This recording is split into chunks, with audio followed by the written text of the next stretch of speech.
नमस्कार मित्रों, Radha Krishna IAS classes में आप सभी का हार्दिक स्वागत है। आज हम यहाँ संविधान विषय के एक महत्वपूर्ण टॉपिक पर चर्चा करेंगे। इस टॉपिक में संविधान के प्रमुख लक्षणों पर चर्चा होगी, वहीं संविधान की प्रमुख शब्दावलियां उसको परिभाषित किया जाएगा। शुरुआत इन्हीं शब्दावलियों से करते हैं।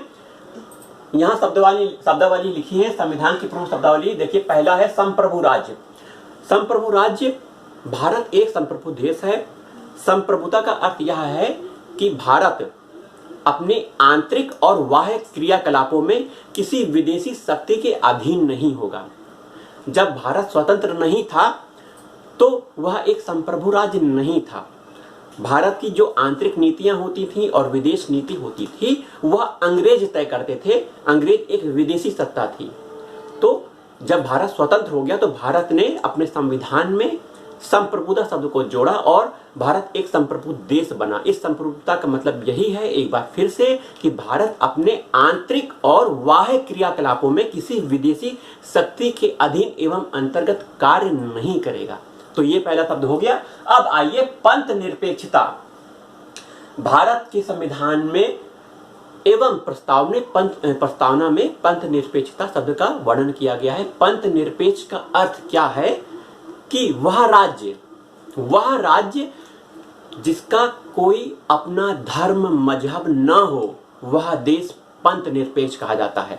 भारत एक पंथ निरपेक्ष देश है। भारत ने अपना कोई धर्म डिसाइड नहीं किया है, परंतु भारत ने यह भी कह दिया है, संविधान में यह भी वर्णित है कि भारत सभी धर्म मजहब को समान रूप से देखेगा,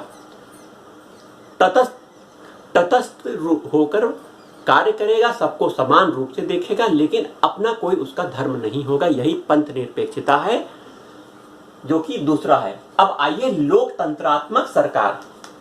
सरकार कह दीजिए, राज्य कह दीजिए।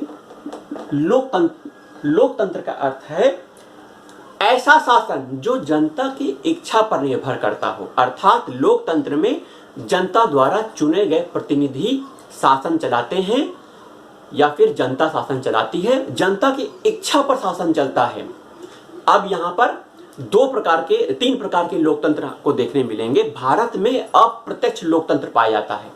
अप्रत्यक्ष लोकतंत्र माने जनता द्वारा चुने गए प्रतिनिधि, जनता सीधे शासन नहीं चला रही है, जनता अपने चुने हुए प्रतिनिधियों के माध्यम से शासन चला रही है।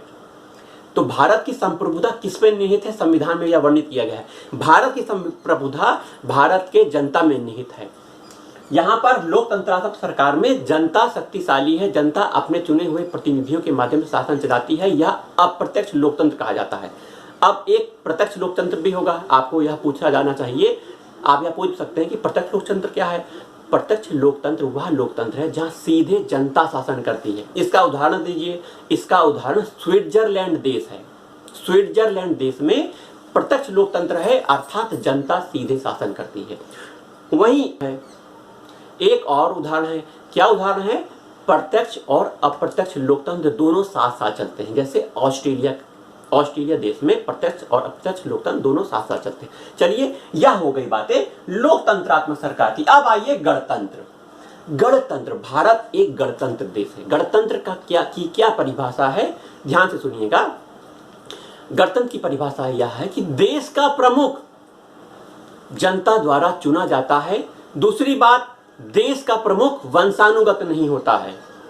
तो गणतंत्र का अर्थ है कि देश का प्रमुख एक निश्चित समय के लिए चुना जाता है एवं वह वंशानुगत नहीं होता है। यही गणतंत्र है। भारत एक गणतंत्र देश है।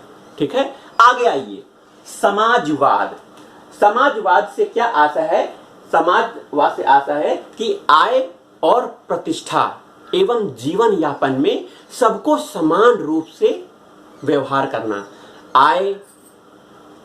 आय को समान रूप से वितरित करने के लिए अनुच्छेद राज्य के नीति निर्देशक तत्व DPSP में यह निर्देश जारी किए गए हैं कि राज्य आय और प्रतिष्ठा को समान रूप से वितरित करेगा।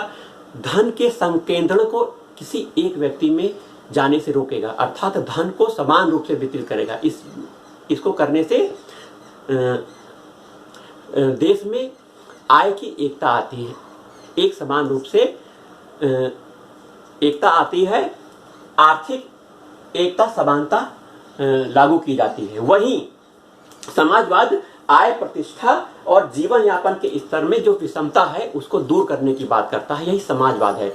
गांधी जी का समाजवाद और कार्ल मार्क्स के समाजवाद पर चिंतन कर लें। गांधी जी का समाजवाद व्यक्ति पर केंद्रित, तो गांधी जी का समाजवाद व्यक्ति पर केंद्रित है और कार्ल मार्क्स का समाजवाद किस पर केंद्रित है?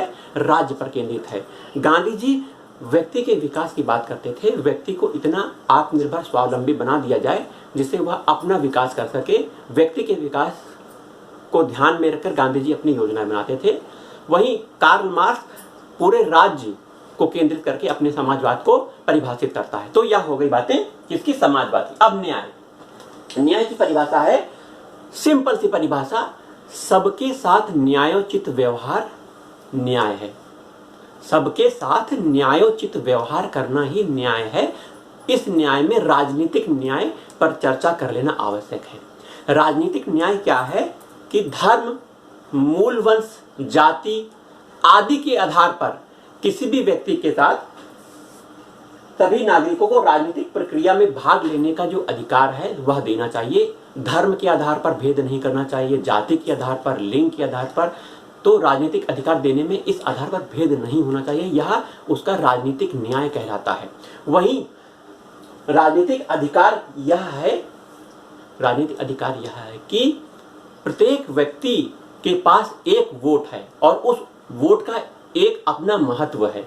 मतलब प्रधानमंत्री का जो वोट का मूल्य है, वो महत्व है, वही महत्व एक मजदूर का, एक समान लोगों का है। दोनों के महत्व को बराबर कर दिया गया है। प्रत्येक व्यक्ति का राजनीतिक वोट एक समान है। व्यक्ति के पास एक मत है, उस मत का एक मूल्य है। वहीं आर्थिक न्याय की बात की गई है। आर्थिक न्याय क्या है? इस न्याय में आर्थिक न्याय भी शब्द से जुड़ा हुआ है। आर्थिक न्याय में व्यक्ति की आधारभूत आवश्यकताओं की पूर्ति ऐसे होनी चाहिए जिससे वह रोटी, कपड़ा, मकान जैसी आधारभूत वस्तुओं को प्राप्त कर सके। उसको प्राप्त करने में किसी प्रकार का उसे भेद ना किया जाए। मतलब आर्थिक असमानता को दूर करना ही आर्थिक न्याय है। आर्थिक असमानता को दूर करने के लिए राज्य के नीति निर्देशक तत्व में काफी प्रावधान किए गए हैं। वहीं आर्थिक न्याय को स्थापित करने के लिए सबसे पहले गरीबों को आधारभूत सुविधाएं देने की बात की गई है, जिसमें रोटी, कपड़ा, मकान ऐसी प्राथमिक चीज जोड़ी गई है। परंतु वर्तमान समय में रोटी, कपड़ा, मकान के आगे बढ़कर स्वास्थ्य, शिक्षा जैसी बातें भी जोड़ी गई हैं। तो यह कुछ बातें हो गई संविधान के प्रमुख शब्दावलियों की। अब आइए संविधान का लक्षण पर चर्चा करते हैं। बहुत इंपॉर्टेंट है संविधान के प्रमुख लक्षण। सबसे पहला संविधान का लक्षण यह है कि भारत का जो संविधान है यह लिखित और विनिर्मित संविधान कहा गया है। भारत का संविधान लिखित है भैया, लेकिन ब्रिटेन का संविधान लिखित नहीं है। वहां पर लिखित संविधान नहीं है। भारत का संविधान लिखित संविधान कहा गया है, लिखित संविधान है। दूसरा लक्षण, इस संविधान को बनाने में काफी लंबी प्रक्रिया का पालन किया गया है। काफी लंबा समय लगा है इस संविधान को बनने में। कितना समय लगा है? इसमें 2 वर्ष 11 महीना 18 दिन लगे हैं। संविधान सभा की जो पहली बैठक होती है, आपको पता होगा संविधान सभा की पहली बैठक 9 दिसंबर 1946 को होती है। संविधान सभा की पहली बैठक, जो कि इस समय जो अध्यक्ष होते हैं, अस्थायी अध्यक्ष सच्चिदानंद सिन्हा की अध्यक्षता में यह पहली बैठक होती है। वहीं 11 दिसंबर को 1946 को जो बैठक होती है उसमें अध्यक्षता पूर्ण स्थायी अध्यक्ष करते हैं, जो कि राजेंद्र प्रसाद होते हैं। तो संविधान की बैठक 1946 से संविधान बनना चालू होता है और 26 नवंबर 1949 को संविधान बन के तैयार हो जाता है। 26 नवंबर को संविधान की कुछ भाग लागू हो जाते हैं, परंतु पूरा संविधान 26 जनवरी 1950 को लागू होता है। तो संविधान का एक प्रमुख लक्षण यह भी है कि यह एक लंबी निर्माण प्रक्रिया से गुजरा हुआ है। तीसरा लक्षण देखिए, भारत का संविधान बहुत विस्तृत लिखित संविधान कहा गया है। पीसीएस की मुख्य परीक्षा, आईएएस की मुख्य परीक्षा में यह प्रायः पूछा जाता है कि भारत का संविधान उधार का थैला है। उधार का थैला माने जगह जगह जाके भीख मांगा गया है संविधान बनाने में। तो इसको सिद्ध करिए। कैसे सिद्ध करेंगे? भारत का संविधान एक विस्तृत संविधान है एवं भारत का संविधान एक उधार का थैला कहा गया है। क्यों कहा गया है, आइए इस पर चर्चा करते हैं। विस्तृत संविधान क्यों है? पहली बात, भारत का संविधान संघ का संविधान और राज्यों के संविधान दोनों को आपस में जोड़ता है। मतलब भारत के संविधान में संघ सरकार और राज्य सरकार की सभी बातों को समाहित किया गया है। वहीं विस्तृत होने का कारण क्या है? इसमें राष्ट्रपति के कार्य, राष्ट्रपति की नियुक्ति, राष्ट्रपति के प्रमुख जो भी क्रियाकलाप हैं उसका वर्णन किया गया है। वहीं सुप्रीम कोर्ट, संघ लोक सेवा आयोग, CAG, controller auditor general of India, Bharat का नियंत्रक महालेखा परीक्षक, इन सब के बारे में विस्तृत व्याख्या की गई है। वहीं विशेष प्रावधान किए गए हैं ऐसे राज्यों को जिनको विशेष प्रावधान दिया गया, जैसे जम्मू कश्मीर को दिया गया था, जो कि अब जम्मू कश्मीर को विशेष प्रावधान से हटा दिया गया है। जम्मू कश्मीर, नागालैंड, इधर आपके मणिपुर, पूर्वी भारत के जितने भी राज्य हैं उनको विशेष दर्जा दिया गया है। वहीं केंद्र शासित प्रदेशों के संबंध में, प्रशासन के संबंध में भी संविधान में कुछ वर्णन किया गया है। वहीं भाषाओं के बारे में बताया गया है। इन सब बातों को जोड़ते हुए यह एक विशेष संविधान है। वहीं मौलिक अधिकार स्पष्ट रूप से लिख दिए गए हैं। उसके साथ राज्य के नीति निर्देशक तत्व, लोगों के मौलिक कर्तव्यों का भी वर्णन इस संविधान में किया गया है। इन सबको समाहित करते हुए हम यह कह सकते हैं कि यह एक विस्तृत लिखित संविधान है। क्योंकि जब संविधान बना था तो 395 अनुच्छेद थे। कितने अनुच्छेद थे? 395 अनुच्छेद थे। और कितनी अनुसूचियां थी, इस पर चर्चा कर लेते हैं। 8 अनुसूचियां थी। लेकिन आज के समय लगभग बता रहे हैं 450 अनुच्छेद हो गए हैं और 12 अनुसूचियां हो गई हैं। तो इतना विस्तृत संविधान है भारत का। अब दूसरी बात हमने कही थी कि भारत का संविधान उधार का थैला कहा गया है। इस पर चर्चा कर लेते हैं। उधार का थैला मतलब भारत के संविधान की 200 से ज्यादा अनुच्छेद, भारत के संविधान के 200 से ज्यादा अनुच्छेद भारत शासन अधिनियम 1935 से लिए गए हैं। कहां से लिए गए हैं? भारत शासन अधिनियम 1935 से लिए गए हैं। कितने अनुच्छेद? लगभग 200 से ज्यादा अनुच्छेद। दूसरी बात, मौलिक अधिकार कहां से लिए गए हैं? अमेरिका से लिए गए हैं। मौलिक कर्तव्य कहां से लिए गए हैं? रूस से लिए गए हैं। वहीं संविधान संशोधन करने की प्रक्रिया, संविधान संशोधन करने की प्रक्रिया ली गई है दक्षिण अफ्रीका से। जो आपातकाल का वर्णन किया गया 352 में, वह जर्मनी के संविधान से लिया गया। कहां से लिया गया है? जर्मनी के संविधान से लिया गया है। वहीं संसदीय प्रणाली कहां से ली गई है? ब्रिटेन सरकार से ली गई है। और गणतंत्र व्यवस्था, कौन सी? गणतंत्र व्यवस्था, यह लिया गया है रूस से। कहां से लिया गया है? यूनियन सिस्टम कनाडा से लिया गया, सॉरी, यूनियन सिस्टम कनाडा से लिया गया है।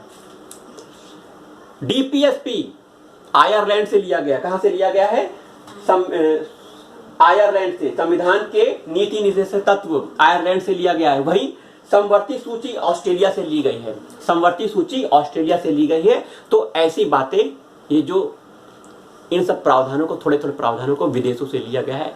इस आधार पर हम कह सकते हैं कि भारत का संविधान एक उधार का थैला है। अब आइए अगले लक्षण पर। भारत के संविधान में गैर विधि योग्य और विधि योग्य अधिकारों का वर्णन किया गया है। क्या किया गया है? भारत के संविधान में गैर न्याय योग्य और गैर विधि योग्य अधिकार दिए गए हैं। अब आइए, गैर विधि योग्य मतलब क्या होता है? राज्य की नीति निर्देशक तत्व। विधि योग्य माने मौलिक अधिकार। विधि योग्य क्यों कहा गया है मौलिक अधिकारों को? क्योंकि अगर व्यक्ति के मौलिक अधिकार का हनन होता है, सरकार उसमें कटौती करती है, तो वह उसे कानून मतलब न्यायालय के सामने जाकर उसे लागू करवा सकती है। परंतु गैर विधि योग्य अधिकार जो दिए गए हैं, जिसे डीपीएसपी राज्य के नीति निर्देशक तत्व कहा गया है, उसमें अगर वह राज्य लोगों को प्रदान नहीं करती है, पी में लिखे गए प्रावधानों को सरकार लागू नहीं करती है तो उसके एवज में व्यक्ति न्यायालय की शरण नहीं ले सकता है। केवल मौलिक अधिकार के उल्लंघन के संबंध में वह न्यायालय जा सकता है। अगर व्यक्ति का मौलिक अधिकार उल्लंघित होता है तो वह अनुच्छेद, संविधान का अनुच्छेद 32 के तहत सुप्रीम कोर्ट जा सकता है सीधे। यहां पर एक बात जानना आवश्यक है कि कोई भी व्यक्ति सीधे सुप्रीम कोर्ट नहीं जा सकता। एक अपवाद यह है कि यदि व्यक्ति का मौलिक अधिकार उल्लंघित होता है तभी वह जा सकता है सीधे सुप्रीम कोर्ट, अनुच्छेद 32 के तहत 32। वहीं अनुच्छेद 226 के तहत अगर उसका मौलिक अधिकार का हनन हो रहा है एवं मौलिक अधिकार के साथ विधिक अधिकार भी हनन हो रहा है, दोनों में से कोई हनन हो रहा है, तो वह हाई कोर्ट जा सकता है। व्यक्ति कहां जा सकता है? High court. तो यह बातें हो गई कि भारत के संविधान में न्याय योग, और न्याय योग माने विधि योग्य एवं गैर विधि योग्य अधिकारों का वर्णन किया गया। वहीं मौलिक कर्तव्य अनुच्छेद 51 का, भारत के संविधान के अनुच्छेद 51 का में मौलिक कर्तव्य का वर्णन किया गया है। अब आइए, संविधान का एक प्रमुख लक्षण यह है कि 3 सूचियां दी गई हैं जिसमें राज्य सूची, संघ सूची और समवर्ती सूची दी गई है। इन सूचियों में जो विषय दिए गए हैं अलग अलग बांट दिए गए हैं। जैसे कि राज्य सूची में जो विषय दिए गए हैं उसमें कानून बनाने का अधिकार राज्य सरकार को है। संघ सूची में कानून बनाने का अधिकार केंद्र सरकार को है। समवर्ती सूची में दोनों राज्य सरकार और केंद्र सरकार, दोनों सरकार कानून बना सकती हैं, परंतु मान्य होगा केंद्र सरकार का कानून अगर विवाद की उत्पन्न स्थिति हो जाती है। जब दोनों एक ही विषय पर कानून बनाते हैं, समवर्ती सूची का विषय होना चाहिए। अगर दोनों एक ही विषय पर कानून बनाते हैं और टकराहट आ जाती है तो केंद्र सरकार का कानून प्रभावी होगा। इसमें कहने वाली बात यह कहने जा रहा हूं मैं कि जो संविधान ने जो पावर दी है, पावर का जो झुकाव है वह केंद्र की तरफ ज्यादा है, न कि राज्यों की तरफ। यह एक प्रमुख लक्षण है कि संविधान में शक्ति का जो झुकाव है वह केंद्र की तरफ है, संघ की तरफ है, न कि राज्यों की तरफ है। इस बात को प्रूफ करना है। आइए इस बात को प्रूफ करते हैं। कैसे करते हैं? देखिए, राज्य सूची के विषय पर कानून बनाती है, परंतु कुछ विशेष परिस्थितियां होती हैं। अगर वो विशेष परिस्थितियां उत्पन्न हो जाती हैं, संविधान में इसका वर्णन किया गया है, तो केंद्र सरकार राज्य सूची में भी कानून बनाती है। राज्य सूची के विषय पर केंद्र सरकार कानून बना सकती है विशेष परिस्थिति में। संविधान का अनुच्छेद 249, 250, 252, 253 4 अनुच्छेद हैं। मैं लिख दे रहा हूं। 249 संविधान का अनुच्छेद, 250, 252, 253 ये संविधान के अनुच्छेद हैं या विशेष अनुच्छेद कहे गए हैं। इसमें यही कहा गया है कि विशेष परिस्थिति में संसद या केंद्र सरकार राज्य की राज्य सूची के विषय पर कानून बना सकती है। यह विशेष परिस्थिति है। वहीं केंद्र सरकार को यह शक्ति है कि वह राज्यों को निर्देश जारी कर सकती है। यदि राज्यों को निर्देश जारी करने के लिए वह अनुच्छेद 256, 257, 339, 256, 257, 339 ए, 339, 350 ए, ये संविधान के आर्टिकल हैं। 351 और 355, 256, 257, 339, 350 ए, 351, 355 यह ऐसे प्रावधान है कि केंद्र सरकार राज्यों को निर्देश जारी करती है। अब कहने की बात यह है कि यदि राज्य सरकार उन निर्देशों का पालन नहीं करती है, राज्य सरकार उन निर्देशों का पालन नहीं करती है, तो अनुच्छेद 365 के तहत 365 ये लिख दिया इधर, 365 के तहत राष्ट्रपति शासन लगा सकती है केंद्र सरकार, अगर दिशा निर्देशों के अनुसार पालन काम नहीं किया जाता है तो। क्योंकि 356 में आप सब लोग जानते हैं, 356 में राष्ट्रपति शासन का प्रावधान किया गया है। यहां पर राष्ट्रपति शासन 365 के तहत लगाया जा रहा है। कब लगाया जा रहा है? जब केंद्र सरकार के दिशा निर्देश 256, 351, 257, 339, 350 से 355 के तहत अगर राज्य सरकार उन निर्देशों का पालन नहीं करती है, अनिच्छा जारी करती है, तो केंद्र सरकार 365 अनुच्छेद, संविधान का अनुच्छेद 365 के तहत आपातकाल लगा सकती है। अगला लक्षण, भारत का संविधान नम्य और कठोर दोनों कहा गया है। नम्य माने नरम, सरल, बहुत कोमल, कठोर माने कठोर, बहुत कठोर। कैसे? अब इस बात को हम व्याख्या करेंगे। भारत का संविधान नम्य भी है और कठोर भी है। नम्य क्यों है? क्योंकि भारत के संविधान के कुछ संशोधन बहुत ही आसानी से हो जाते हैं। जैसे अनुच्छेद 4, भारत का संविधान का अनुच्छेद 3 है शायद, और अनुच्छेद 169 अनुच्छेद। तो भारत का संविधान नम्य भी कहा गया है और कठोर भी कहा गया है। अनुच्छेद 4 और अनुच्छेद 169, इन दो अनुच्छेद में संशोधन अगर करना हो तो वह साधारण बहुमत से हो जाएगा, परंतु संविधान में कुछ ऐसे संशोधन भी हैं जिसको करने के लिए विशेष बहुमत की आवश्यकता होती है। उपस्थित मत देने वालों का 2/3 प्लस आधे राज्यों की सहमति। अब आधे राज्यों की सहमति लेना बहुत ही कठिन कार्य है, बहुत कठोर इसीलिए कहा गया है कि कुछ संविधान के संशोधन बहुत कठिन तरीके से संशोधित किए जाते हैं, जिसमें विशेष बहुमत अर्थात उपस्थित मत देने वालों का 2/3 प्लस उसमें आधे राज्यों की सहमति भी होती है। ऐसे संविधान संशोधन बहुत कठोर कहे गए हैं।